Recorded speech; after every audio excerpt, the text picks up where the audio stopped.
Mirë mbrëma. Unë jam Mimoza Afizi dhe profesioni im janë yjet. Planetet është gjithësia. Të ngre syt lart ka qenë për herë pasioni im.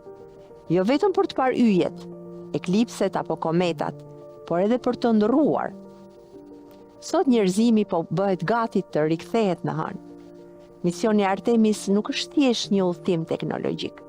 Është prova se njeriu nuk pranon kufi. Atje lart po projektohet e ardhmja jonë si specie. Do të ndërtohen stacione, do të kërkohet ujë, do studiohen burime të reja. Universi po hapet para nesh. Si profesor astrofizikës, detyra ime ka qenë të flas studentëve për objekte qiellore dhe për ngjarjet me energji kolosale. Tu tregoj përpjekjen tonë të pandalshme për t'i njohur e për t'i kuptuar. Si mike e qiellit, kam organizuar pa reshtur seanca vrojtimi me publikun dhe rinin. Çdo herë kam njohur student a gjimnazist të zgjuar, kureshtar, ëndrrimtar për t'i arritur yjet.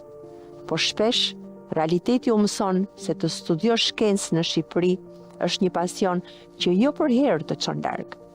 Se në vendin ton, zyrat janë më të shtrejta se laboratoret.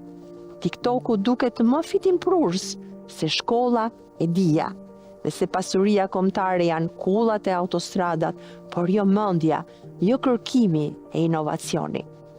Ne japim thërrime për shkencën, por me thërrime nuk ndërtohet as vizion e as e ardhme. Ne jemi vetmi vend në Europë që nuk ka një observator të vrojtimit të qiellit. E pra, Kosova ka 2 të tillë. Duke mos e konsideruar dijen të denjë për vëmendje, ne nuk humbasim vetëm mundësinë e pjesëmarrjes në shkencën botërore.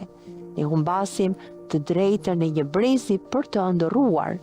Ne ja presim krahët para se të nisen për fluturim. Unë kam bindjen se mungesa e mbështetjes për shkencën nuk është thjesht varfëri, është zgjedhje, sepse një shoqëri e paditur kontrollohet më lehtë. Misioni Artemis do të vazhdojë, njeriu do të shkojë edhe në Mars, por shumë mendje të ndritura që kemi këtu rrotull nesh rrezikojnë të mos jenë asnjëherë pjesë e kësaj aventure. Universi duket i pafund, por koha jon nuk është e tillë. Para se t'iki, dua t'ju bëj 3 pyetje.